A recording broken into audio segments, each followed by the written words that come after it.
रहीम अस्सलाम वालेकुम। मैं असदुल्ला खान हूँ। पाकिस्तान को के मसाइल को हल करने के बजाय तरह तरह की तजावीज़ दी जा रही हैं, तरह तरह के जो है वो मंसूबे बनाए जा रहे हैं और आवाम के जो फ़ैसले हैं उससे बचने की कोशिशें की जा रही हैं। एक तो ज़ाहिर है और आवाम की जो ख्वाहिश है, यानी इख्तियार जमहूरियत में आवाम के पास होता है, लेकिन मंसूबे बनाए जा रहे हैं कि आवाम से इख्तियार लेकर किसी तरह कुछ ऐसा किया जाए कि अवाम किसी ऐसे शख्स को ना ले आए जिसको हम नहीं चाहते। तो अजीबो गरीब सी चीज़ें हो रही हैं। टेक्नोक्रेट गवर्नमेंट की का शोशा छोड़ा गया है। इस पर अब आज बहुत ज़्यादा सारा दिन बात हुई है।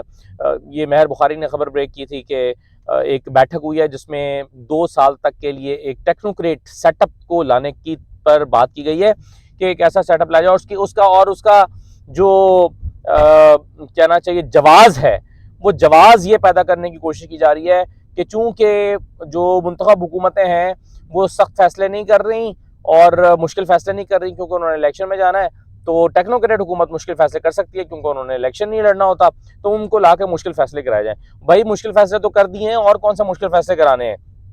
IMF के साथ डील हो गई, उनकी शराइत के मुताबिक अगली डील भी अगर होनी है, उनकी शराइत के मुताबिक हो जानी है, तो मुश्किल फैसले जो हैं वो तो कर दिए। यानी मंसूबा ये बनाया जा रहा है, इसके पीछे जो कहानी है वो ये है कि कोई और टेक्नोक्रेट हुकूमत आए तो गालियां जो इस वक्त पढ़ रही हैं PDM को, वो सारी गालियां पढ़ना शुरू हो जाएं टेक्नोक्रेट हुकूमत को, और ये जो मौजूदा रजीम है ये साफ शफाफ हो जाए 1 साल 1.5 साल के अंदर, लोग भूल भाल जाएं और उसके बाद फिर जो है वो इलेक्शन कराए जाएंगे, तो ये कहानी जो है वो न्यूट्रल हो जाएगी, ये सब न्यूट्रल हो जाएंगे। तो ये जो है वो मंसूबा बनाया जा रहा है कि एक ये टेक्नोक्रेट सेट। आज इमरान खान की सहाफ़ियों से मुलाकात हुई है, तो इमरान खान ने भी इस पर अपनी बड़ी तशवीश का इजहार किया, बड़े कंसर्न्स शो किए और कहा कि ये इलेक्शन में नहीं जाना चाहते, ये इलेक्शन कराना नहीं चाहते और ये तरह तरह के मंसूबे बना रहे हैं। इमरान खान साहब की एक और जो बात 3 दफ़ा उन्होंने कह दी है पिछले कुछ अरसे में कि इस्टेब्लिशमेंट से कोई राब्ता नहीं है। अब आप इन अगर डॉट्स को कनेक्ट करें तो एक तरफ इमरान खान का इस्टेब्लिशमेंट से कोई राब्ता नहीं है, यानी इलेक्शंस की कोई बात चल नहीं रही।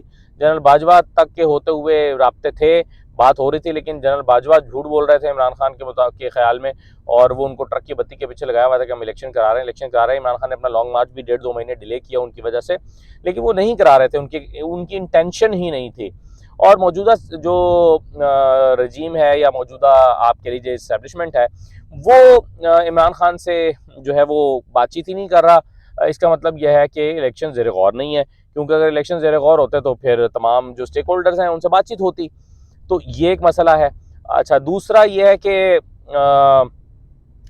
इस सारे मामले में जो इमरान खान साहब हैं उनसे पिछली आज जो जिन लोगों की मुलाकात हुई है मेरी, उनसे भी बात हुई, मैं खुद भी मिला हूँ संडे को, तो मुझे लगता है कि वो इलेक्शंस के हवाले से ज़्यादा होपफुल नहीं है। मैंने आज कॉलम भी मेरा 92 में छपा है जिसमें मैंने ये बताया कि मुझे उनसे मुलाकात से क्या तासुर मिला, कहाँ कहाँ पर वो पुरएतमाद हैं और कहाँ कहाँ वो पुरएतमाद नहीं है।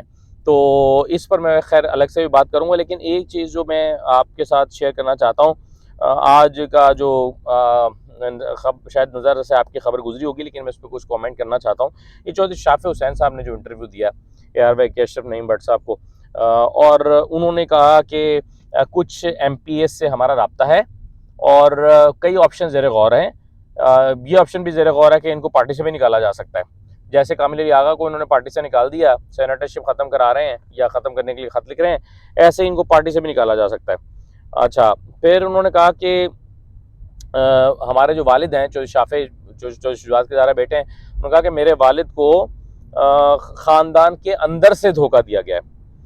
मोने सलाई का सारा मलबा उन्होंने डाला मोने सलाई पे कि मोने सलाई जो है वो मिल के साथ चलना नहीं चाहते, मोने सलाई की लाइन अलग है। और उन्होंने कहा कि चौधरी शुजात ने उस वक्त सबको मना लिया था, चौधरी परवेज़ इलाही भी मान गए थे, लेकिन आखिरी वक्त में वो बनीवाला चले गए और हमें जाते हुए ये कहकर गए कि मैं इमरान खान को टाल के आता हूँ, और टालने गए और उनके हो गए।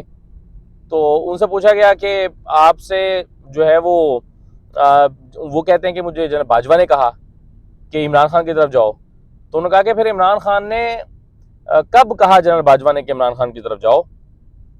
यानी हमें वो कहकर गए हैं कि मैं आता हूँ टाल के, और वहां जाके वो उनके हो गए। तो क्या रास्ते में जनरल बाजवा ने फोन करके उनको कहा कि नहीं तुम इनको छोड़ो और वहां चले जाओ? क्या ऐसा हुआ था? तो परवेज़ इलाही साहब पर बहुत सारे सवाल उठे कि इधर दुआए खैर कर गए और उधर जाके इमरान खान के साथ मिल गए। अच्छा, मैंने कल कामिल अली आगा साहब से पूछा था, मैंने कहा आगा साहब ये दुआए खैर हो गई थी? उन्होंने कहा नहीं, वो कोई इतनी संजीदा दुआए खैर नहीं थी। तो ये उनका इस पर जो है वो कमेंट था, हंसते हुए उन्होंने कह दिया। अच्छा, खैर एनीवे, वो कहते हैं कि कामिल अली आगा के हवाले से भी उन्होंने कहा कि उन्होंने उनको चौधरी शुजात ने इज्जत दी और इज्जत रास ना आई और ये वो। और फिर वो कहते हैं कि अगर नून वाले इतने बुरे थे तो मोनिस इलाही और परवेज़ इलाही ने नून लीग के प्लेटफॉर्म पर आकर हामी क्यों भरी थी कि ठीक है, वो राजी क्यों हुए थे वज़ीर आला बनने के लिए। बाद में अपना फैसला चेंज किया, वो इमरान खान के वज़ीर आला बन गए, लेकिन इनके साथ फिर वो हामी क्यों भर के गए थे और राजी क्यों हो गए थे, ऑफर एक्सेप्ट क्यों की थे अगर वो इतने बुरे थे। इस पर परवेज़ इलाही साहब कहते हैं कि जी हमारा उनसे राब्ता तो था, या हम उनकी ऑफर भी कबूल करने पर गौर तो कर रहे थे, लेकिन अंदर से हमारा यही था कि ये पता नहीं धोखा दे देंगे, क्योंकि इनका माजी का जो ट्रैक रिकॉर्ड है वो अच्छा नहीं था, इसलिए उन्होंने इमरान खान की ऑफर, यानी आपने एक ऑफर दूसरी ऑफर के लिए इस्तेमाल की। बुनियादी तौर पे होता यही है कि जब किसी ने अपनी तनख्वाह बढ़वानी होती है तो वो किसी दूसरे जॉब का लेटर लेकर आ जाता है कि जी मेरे पास जो है ना ये फलां जॉब का लेटर है, अगर आपने मुझे रोकना है रखना है तो मेरी तनख्वाह बढ़ा दें। तो ये परवेज़ इलाही साहब ने अपनी तनख्वाह बढ़ाने की कोशिश की और वो, यानी इमरान खान मान नहीं रहे थे तो इमरान खान को मनाने के लिए फिर उन्होंने इधर की दिखाई और उधर जाके डील की। ये किया उन्होंने, ये है। लेकिन इस पर काफ़ी उन्होंने जो है वो तनकीद अब उन पे हो रही है कि नून लीग के प्लेटफॉर्म से दुआ खैर करके उधर चले गए। तो चौधरी शुजात का सॉफ्टवेयर अपडेट करने के हवाले से जो स्टेटमेंट दी है कि उनका सॉफ्टवेयर अपडेट हो गया है, तो उस पर भी उन्होंने तनकीद की है। लेकिन इस सारी गुफ्तगू का, ये जो सारी बातें उन्होंने की हैं, इससे आप ये तासुर ना लीजिएगा कि चौधरी शुजात और चौधरी परवेज़ इलाही जो हैं वो आइंदा इलेक्शन इकट्ठे नहीं लड़ेंगे या उससे पहले इकट्ठे नहीं हो जाएंगे। ये अभी थोड़े दिनों की बात है, जफ्फियाँ पड़ जानी है, ये मैं आपको बता रहा हूँ, क्लिप निकाल के रख लें। ये जफ्फियाँ पड़ जानी है परवेज़ इलाही साहब और चौधरी शुजात की, बच्चों की इनकी जफ्फियाँ भी पड़ जानी है। वो जो वजाहत ने कहा था कि जी इन्होंने जरदारी साहब से डॉलर पकड़ लिए हैं, वो भी माफ़ी तलाफ़ी हो जानी है और ये सारे इकट्ठे होकर एक ही प्लेटफॉर्म से इलेक्शन लड़ेंगे। तो ये अभी बड़ा ज़बरदस्त एक गेम चल रही है कि लड़ाई से फ़ायदा क्या हुआ ख़ानदान को। एक ख़ानदान वफाक में भी हुकूमत में और वही ख़ानदान पंजाब में भी वज़ीर आला है। तो ये देखें ना, ये फ़ायदा हुआ लड़ाई का, छोटी सी लड़ाई का ये फ़ायदा हुआ कि सारे हुकूमत में हैं, ये भी वो हैं और वो भी हैं। तो बहरहाल ये तो जो है वो कोई इतनी संजीदा बातें, लड़ाई नहीं है जो शायद कभी हल नहीं होगी। अच्छा, इमरान खान की मैं मुलाकात का जिक्र कर रहा था कि इमरान खान ने जो मुलाकात की है सहाफ़ियों से, उसमें आज जो 2-3 बातें तो मैंने आपको बता दी कि इलेक्शन नहीं कराना चाहते। इमरान खान ये जो केपीके में टीटीपी की वापसी है उसको भी शक की नज़र से देख रहे हैं और समझते हैं कि इसको बुनियाद बनाकर भी सियासी अज़ाइम को हासिल करना चाहता है। और वो कहते हैं कि ये कोई शायद डिज़ाइन भी हो सकता है। तो इस पर भी इमरान खान ने अपनी राय का इज़हार किया। जनरल बाजवा के हवाले से खैर वो हमेशा ही बात करते हैं। आज भी उन्होंने कहा कि मुझे 9 मार्च को भी धोखा दे रहे थे। 9 मार्च को भी मुझे कहा कि मैं जो है वो आप बेफ़िक्र रहें, कोई तहरीक-ए-दम एतमाद आपके ख़िलाफ़ नहीं आ रही, और 9 मार्च को भी तहरीक-ए-दम एतमाद उनके ख़िलाफ़ आ गई। तो उन्होंने कहा कि जनरल बाजवा जो है वो आखिरी दिन तक भी जो है वो मुझे धोखा देते रहे, झूठ बोलते रहे। इमरान खान का एस्टैब्लिशमेंट से अभी कोई राब्ता नहीं है और ये थोड़ा सा मेरा ख्याल है पॉइंट ऑफ कंसर्न होना चाहिए उनके लिए। इमरान खान चाहते हैं कि इंगेज हों, उनसे बातचीत की जाए और इलेक्शन की तरफ बातचीत बढ़े, लेकिन इलेक्शन पर बात ही नहीं हो रही, कहीं मौजू ही नहीं है इलेक्शन, और बातें अब शुरू हो गई हैं टेक्नोक्रेट गवर्नमेंट की, टेक्नोक्रेट हुकूमत की।